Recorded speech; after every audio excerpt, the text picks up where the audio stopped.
Católica.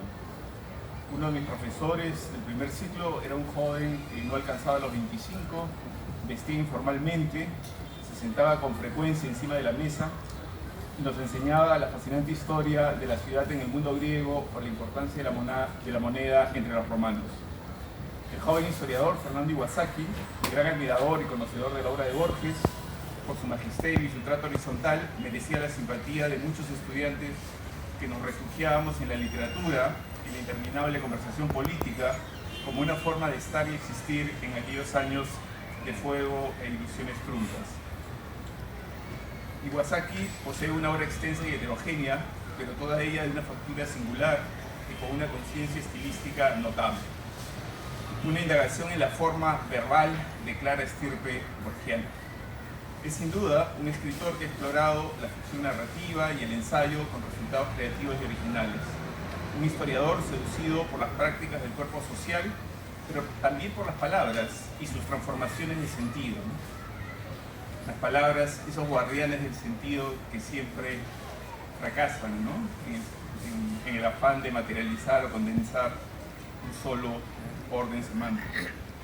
El juego de palabras, la ironía y el humor son marcas de agua de toda su escritura. El día de hoy nos convoca un libro que se titula Aplaca, Señor, tu ira, lo maravilloso y lo imaginario en Lima colonial de Fernando Iwasaki, ¿no? El libro está compuesto por 4 capítulos. El registro de la escritura oscila entre el ensayo y el artículo académico. El lenguaje posee densidad y texturas creativas sin perder rigor y exhaustividad en la investigación. Esta conjunción poco frecuente ofrece al lector una lectura sugerente y rica. El autor adopta una perspectiva heterodoxa y quiero resaltar esta palabra, ¿no? Porque creo que nos permite una llave para aproximarnos al libro en particular, ¿no? Es desde la heterodoxia que se lee un conjunto de fuentes, desde la heterodoxia que se construye un recorrido fascinante, sugerente, novedoso por el barroco colonial limeño. De esta manera, el libro se filia con una serie de autores que desde la historia, las mentalidades, la historia cultural y otras disciplinas han explorado a contracorriente o desde los márgenes fenómenos humanos complejos. El objeto del libro se dedica a dilucidar la manera como el imaginario barroco de la Lima colonial del siglo XVII incluyó la idea de lo maravilloso como condición fundamental para sostener el orden teológico y científico de la época en dirección opuesta a los avances racionalistas de la ciencia europea. Las ideas ficticias institucionalizadas, teorías, disparates, supersticiones y terrores son el basamento para expresar lo maravilloso y imaginario y así comprender las formas de cognición y las prácticas sociales de esta Lima barroca y contrarreformista. El texto está construido a manera de pequeña historia que sirve para erosionar, pero también para complementar la gran historia. Por ejemplo, los olores de Lima. Hay un capítulo sobre los olores de Lima, ahora que la política contemporánea, los miasmas parecen desvanecerse, debemos reconocer cómo los olores han sido siempre una forma peculiar de sentir y experimentar la ciudad, ¿no? Que a veces olvidamos, pero aquellos que hemos recorrido el centro de Lima en la década de los 80, lo recorremos ahora, vemos no solamente un cambio, digamos, en la seguridad, sino sobre todo en los olores, ¿no? Los olores de los 80, deben ser un artículo sobre eso. En fin, es decir, el texto estudia acontecimientos cotidianos, marginales, aparentemente insignificantes, pero que no obstante expresan la cifra y el sentido de ese estilo barroco del Perú, ¿no? Y esa es, creo, la gran lección del libro, ¿no? Cómo construir desde los márgenes, capturar aquello que es y que define, digamos, un conjunto de prácticas e instituciones tan complejas como las que se estudian en ese momento. Somos varios en esta mesa y simplemente quiero concluir leyendo un último párrafo. El libro posee un alto valor por el enfoque multidisciplinario de la investigación que permite relacionar fenómenos meteorológicos, novelas y poemas o técnicas de medicina con el imaginario barroco limeño. Así como Foucault colocó en el centro de sus reflexiones la biopolítica y las tácticas de resistencia de las denominadas vidas infames, Iwasaki se interesa por las personas de vida exagerada. santos, beatos y personas religiosas sobre todos, en quienes se ocupa sobre todo en el último capítulo. Me alegra acompañar a Fernando esta noche por el significado que tiene este libro en su propia historia personal. Ese joven historiador de hace varias décadas se reencuentra con sus viejos alumnos y nuevos lectores. Como decía González Prada, el porvenir nos debe una victoria y esta noche la celebramos. Menos posible de este libro, porque siento que hay otras cosas más urgentes de las que me gustaría hablar en realidad, como dar las gracias, como expresar mi gratitud hacia todas las personas que a lo mejor sin saberlo han contribuido para que escribiera finalmente este libro. Pero por supuesto quiero comenzar dándole las gracias a la Feria del Libro, a la Cámara Peruana del Libro, darle las gracias al Fondo de Cultura Económica, querida Gabriela, que está por aquí acompañándonos, Felipe, darle las gracias a la Universidad Nacional Mayor de San Marcos, que ha sido importantísimo su apoyo para la edición de este libro, y me acompañan 3 grandes profesores y amigos de la Universidad de San Marcos. Pero yo quiero agradecer de manera especial que haya un árbol en este auditorio, un auditorio que lleva el nombre de Toño Cisneros y el nombre de un poeta, que por encima de la moqueta, a través de los paneles, se cuelen las ramas de un árbol.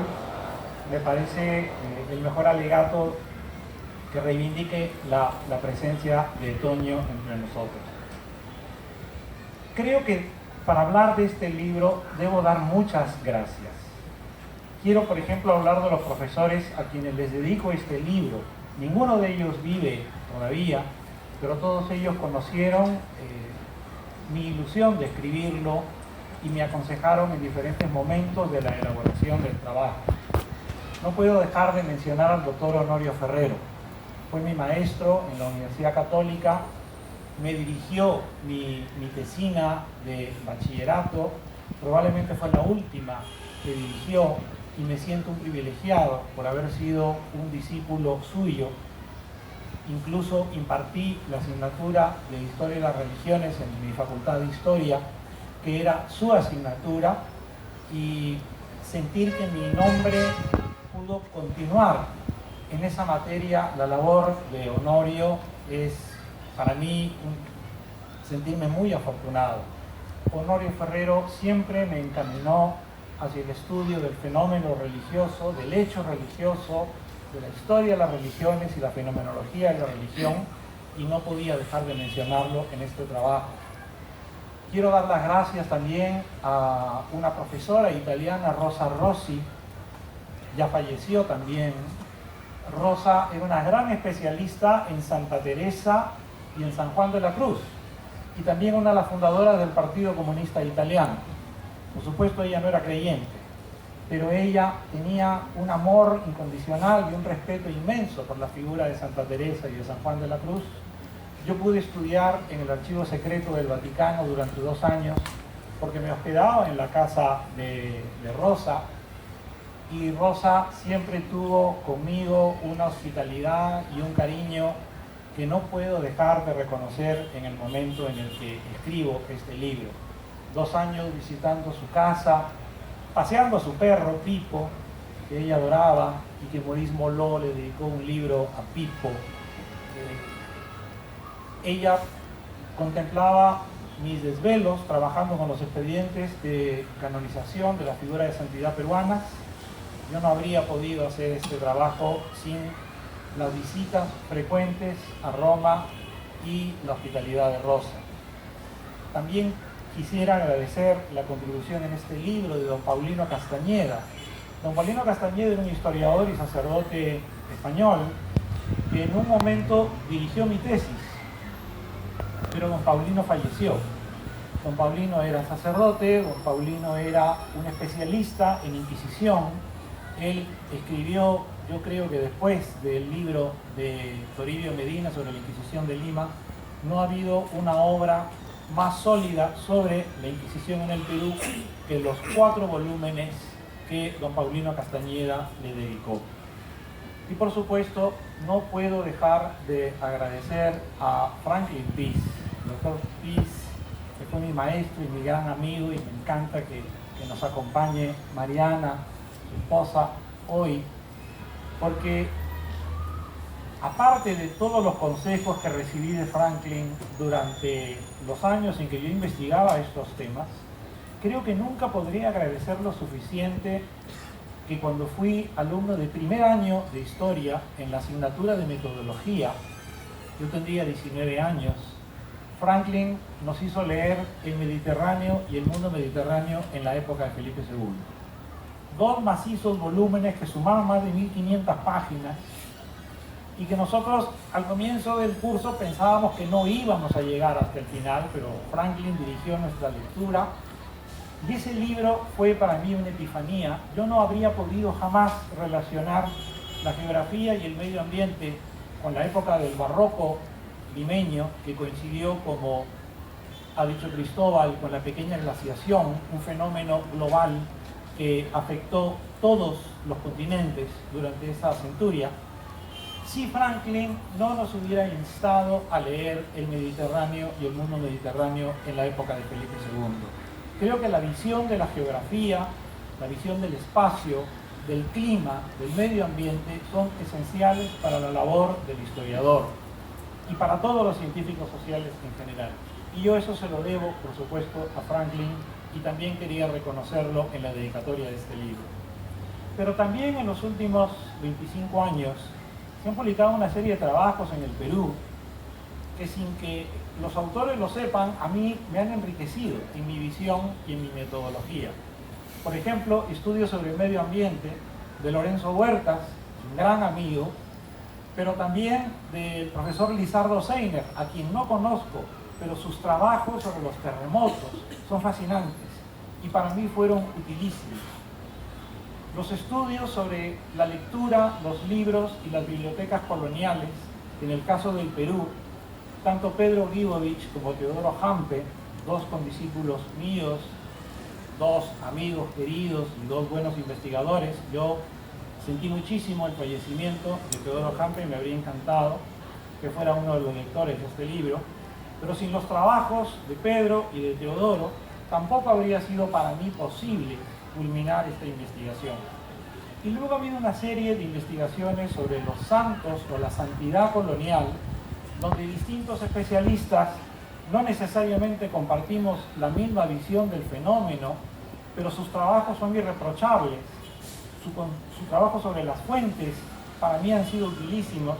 No puedo dejar de mencionar a Ramón Mujica, al propio Teodoro Hampe, a Juan Carlos Estensoro, a Rafael Sánchez Concha, al padre José Antonio Benito y a un joven historiador a quien no conozco, Celes Alonso Espinosa Rúa, pero que sus trabajos sobre Nicolás Ayllón fueron para mí también esenciales.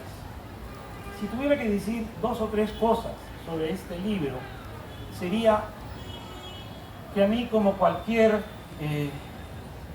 historiador del siglo XX, me ha interesado el marxismo, me ha interesado el psicoanálisis, me ha interesado el estructuralismo en todas sus expresiones, la lingüística y la antropología. Y de estas disciplinas aprendimos que todo estaba conectado, que todo formaba una red y un sistema. Pues eso era el barroco también. El barroco tenía una interpretación que conectaba absolutamente todo. Y para mí no solamente ha sido importante conocer los tratados medievales y grecolatinos que hablaban de todo eso, sino sobre todo la obra de un filósofo alemán que es además profesor de la Universidad de Karlsruhe, que es Peter Sloterdijk. La trilogía Esferas de Sloterdijk para mí fue también imprescindible, porque creo que con Sloterdijk podemos empezar a hablar de globalización de una manera especial. Dentro de poco en España se va a celebrar pues el 5º centenario de la primera circunnavegación del mundo con Magallanes y Elcano, pero lo que nadie dice es que se demostró que el mundo era redondo, pero que el universo siguió siendo plano, porque la visión prácticamente tolemaica que siguió vigente durante todo el barroco, fue lo que permitió, lo que formulaba Cristóbal hace un momento, que se entendiera que también en la cultura del barroco, heredera de la Edad Media, todo el universo era concebido como un sistema, como una red, cuyos vasos comunicantes eran los 4 elementos naturales, los humores, las quintas esencias y todas estas cosas que formularon prácticamente desde la Edad Antigua los primeros